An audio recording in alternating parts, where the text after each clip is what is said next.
Gartaan kanatti gaastana gaji mana kanatti lachumaan tiyeetiin jira. Allah nama shaniif uffata isaanii kan hin bitu ta'a.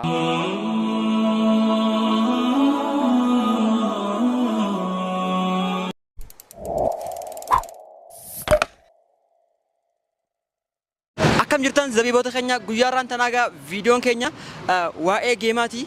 Egaa geemii jechuun kan dhiyoon tana anaa fi anneen taphannee jechuudha. Egaa geema sanarratti anaatu mohatee inni immoo ni mohame. Muhammad isaatti immoo waan ahadii seenessan kan godhatu jechuudha. Guyyaarraan tanaagaa viidiyoon keenya waa'ee adabbii isaati. Adabbiin isaatis miskiinota shan akkasumatti illee yatiima shan kararra laalee uffata bitee fi rifeensa irraa ciree qaamarraa dhiqee harka isaatiin jechuudha akkasumatti illee nyaata nyaachisee kan isaan kana tajaajilu ta'e jechuudha. Egaa hanga dhuma viidiyoo kana nu faana turaa isiniin jenna. Rahmatullahi barakatuh beliyan kiyya warri duba gartee Ayman midii jalatti argamtan marti keessanoo akkuma dureedhaa keessatti rakkataa baay'eef huccuu bituu mana bituudhaan beekamnutti adaree biyyoo keessatti hojii gaarii hojjechuudhaan argamna. Ijoollee shaneen tanaa isaanii duba gartee karaarra dhaabbatanii tapha duba gartee TikTok irratti taphanneen namooti duba gartee qixaaxa kiyya dirqama waa'ee kanaa hojjechaatiin jira. Inshallah nama shaniif uffata isaanii kan hin bitu ta'a. Kanaafuu amma dhuma sagantaa kan faana turtan kabajaa fi jaalalaa fi ulfinaan si gaafadha.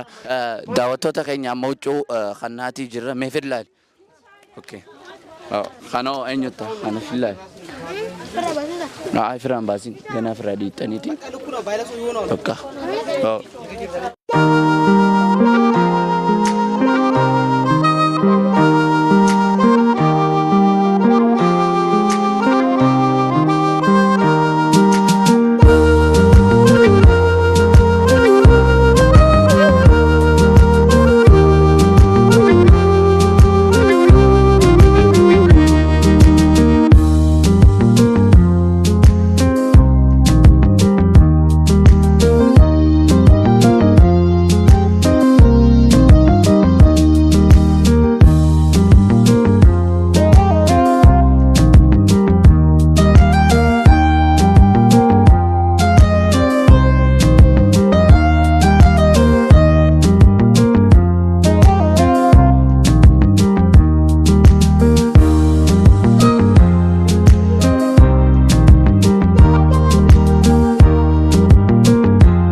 Daawwattoota keenya adabbiin isaa akkuma itti fufetti jira. Akkuma na duubatti agartan kanatti ijoollee uffata itti binnee paantii akkasumatti illee kanateeraa itti bitee jira. Yeroo ammaan tanaa immoo kan argamnu mana rifeensatti. Akkuma agartan kanatti ijoolleen as biratti argaman hundinuu warruma rifeensi irraa muramu jiru jechuudha. Warruma adabbii anneen fudhatee jechuudha. Kanaafuu gana shaawarri jira, gana iddoon nyaataa jira. Kanaafuu nuti akkuma agartan kanatti rifeensi isaanii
Egaa daawwattoota keenya viidiyoo keessaa karam dhabamte naan hin jeena maaliif wanna kana ana keessa adabee anumaatu kaameraas kan jala deemee waraabutaa viidiyoo keessaa karam badde naan hin jeena an kaameramaan hin taharraaf walakkatti immoo dhufee viidiyoo kanarraa kan isin haasoo ta'e jechuudha.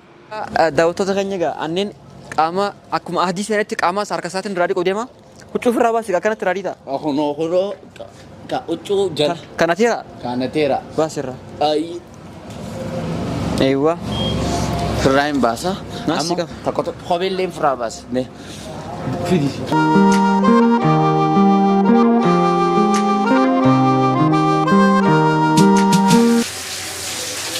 Atis dikaddo. Jalan firraa dik. Kanas firraa kuti warra raafate kan. Huccuu tana irraa jijjiiree jirra. Faayidaan qabdu biyya huccuun tun guutuun.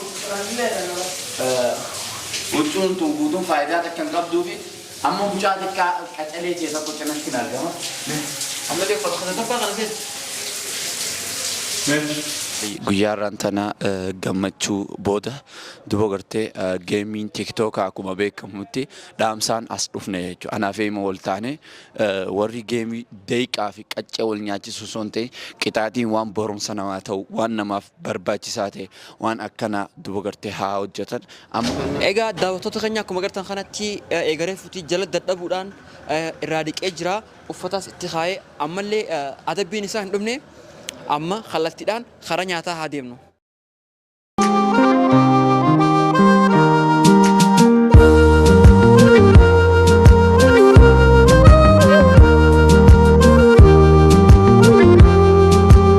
Akka gammannee huccuun bittanii jirtan kana rabbi sinaa milkeessu ennaa galatoomaa baay'ee hedduu akkatti hirkataniif rabbi sinaa milkeessu ennaa. Akka har'a nu gammachiisa kana rabbi gurguddoo rabbi si gammachiisa atis milkii rabbi sirraa dhaabu ati gurguddoo malee rabbi isin hin jechiisin rabbi gurguddoo sitti haa kennu. Akka gammachuu tanarra nu gammachiiftanitti rabbi sinaa gammachiisu. Akka nu gammachiiftanii rabbi sinaa gammachiisu. Wanti jijjiirama agartuu miidha. Saniin niin qonkoo fa'aa maallaqa fa'aa niin ergaaf jettiin akkuma ana sagaleettiin asuma bulaa fa'aa qabbana fa'aa keessa kan hin jaakkataa fa'aa hin qabne miidhagina qabbana fa'aa ijoollee hojii fa'aa bullee fa'aa nyaachaa asiin keenya. Hawaasummaa ta'ee jalqabni si gargaara abbaan qabu jechuudha. Mee nu ibsi gabaabsi maal ta'ee du'e abbaan qabu? Rabbi maata hojjete. Namni si gargaaru hin jiru biyyatti? Hin jiru. Sadaquma fa'aa irratti. Sadaqa.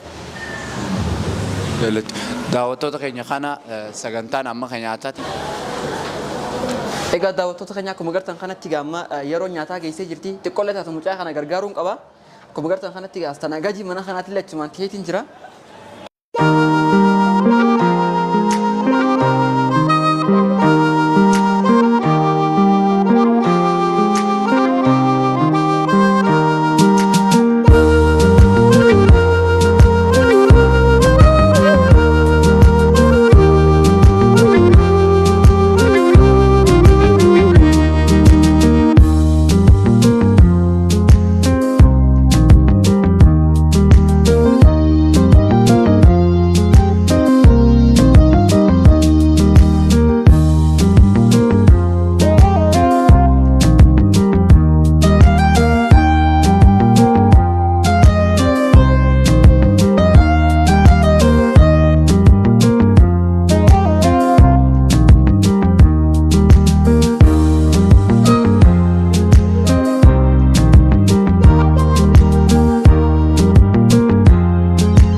Zabiboota kiyya sagantaan teenya gama dhumarra geessee jirti. Sagantaan teenya tan guyyaa irraan tanaagaa geema guyyaa saftii galgala taphannee jechuudha. Egaa geemni keenyaas anaatu mohatee jechuudha. Anneen ni mohame wanni inni mohamees gaa adabbii tana godhaa jechuudha. Adabbiin inni godhees gaa akkuma laalaa turtan kana jechuudha kan fakkaatu. Kunooti gaa dhuma sagantaa keenyaa geenyee jirra. Mee anneen gaa waan takka takka haa nu dubbatu. Arrana keessa jirti malee isa keessa waan jirtu dubbiini. Maaliif hin jeeni beektaa obboleeyyan kiyya warri eeman jala jirtan hundinuu eeman geema namoo'e nama shaniif uffata akkaan bitu na godhe garuu khayrii ajaa'ibaa na daleesse alhamdulillah. Next inninis gizee moo'ametti waan akkanaa khayrii akkanaa hojjetu dalaguu qaba. Isa kana akka moo'amu godhuu qabna. Ana garuu giftaroonni baay'een dhufee kannitanii akka inni moo'amu godhudha. Irratti ni gargaara jechuudha. Gargaarsa irratti ni goonaa fi dirqama waan akkanaa kana hojjechuu qabna. Warri akka inni moo'amu feetan na bira kottaa.